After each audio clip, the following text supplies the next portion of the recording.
Hi, my name is Jeanette Rohel, and this is my little brother Jose. And in this video, I will be doing my social linguistics final for my Ethnics 45 class. I will mostly focus on language shift, and I will also mention code switching, which I believe is related. I will be using linguistics terms that are used throughout this course, and I will do my best to simplify the information. This was an amazing class to take, and I was actually able to relate to some of the features mentioned. And I would definitely recommend students to take this class even if they are not majoring in English or in teaching. I'm a fire science major and I really enjoyed it. Although the book describes the language shift as a replacement of one language by another as a primary language of communication and socialization within a speech community. Looking more into the topic, I learned that language shifts primarily occur because of immigration and when a country invades another, thus having a huge influence over their politics and culture. First I'm going to talk about how immigration affects a community's dominant language. Today, due to poor economy, violence, or lack of political protection, many men decide to immigrate to neighboring countries, bringing with them their language and linguistic varieties. Two examples will be Mexican immigrants who have now caused a language shift in California, where many schools, road signs, street names, stores, banks, etc. now use Spanish mostly.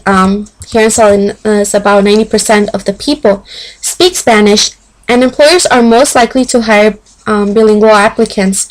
Something I thought was interesting when I was researching this was that if a large portion of the immigrants who were considered to have, let's say, a high status, like doctors, teachers, lawyers in their native country, when they decide to adopt the new country's dominant language, other men who also immigrated but do not speak standard features are most likely to abandon their local speech, and then a reverse language shift happens. So now Hispanics who come to the States are most likely to speak English if, let's say, their neighbor who used to be a dentist in Mexico but is now a minimum wage worker just like them starts speaking English. And then the mothers tend to teach their children the language the father decides. This is why Spanglish is so common, and that code switching occurs when young children use nonce borrowings because they are raised in their mother tongue, which in this case is Spanish, but are surrounded by an English-speaking community. This then leads me to another example, and this will be an older generation of immigration. My family's sort of like the English language. There have been so many linguistic shifts that it sometimes gets confusing. My great-grandparents were French-German on my mother's side. They immigrated to Mexico to a German community, so I am Mexican on my father's side. In 3 generations, my family went to speaking French-German to Spanglish. I speak Spanglish and Franglish, as you may have noticed. I decided to speak French in order to keep that history of myself.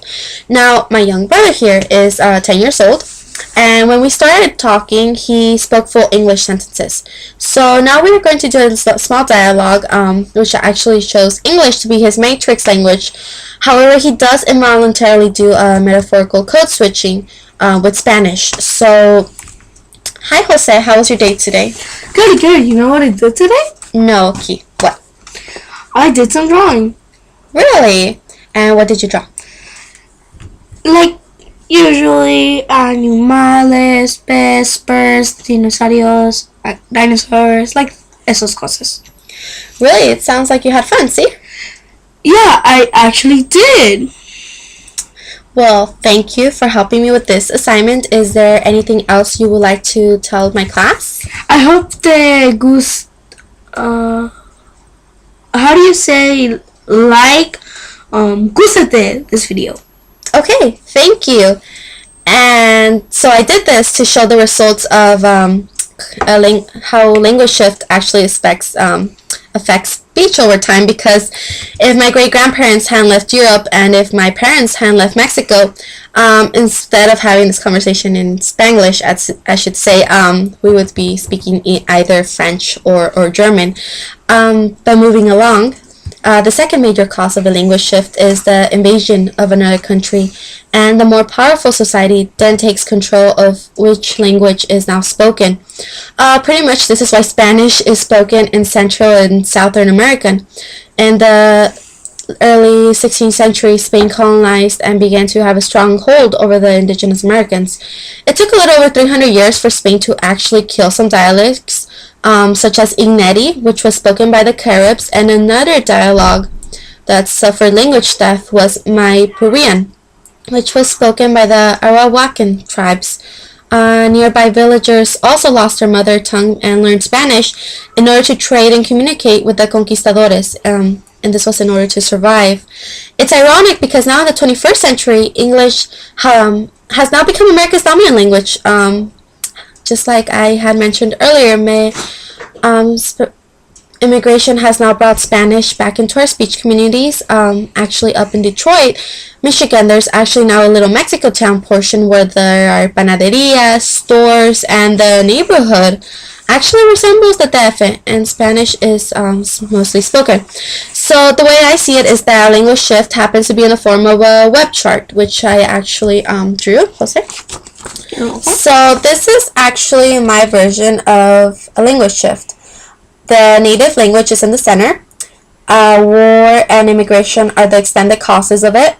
Now on the sides, it's language death, since language may or may not die. But if it does survive, this is actually called the language maintenance. So the descendants will actually still speak the native language. However, they will or are most likely to use code switching or nonce borrowing, like my brother actually did for us today. So this is actually happening in a multilingual state such as California. Well, I hope I was able to explain this topic thoroughly, and I'll see other students are able to benefit from this class. So thank you. Bye.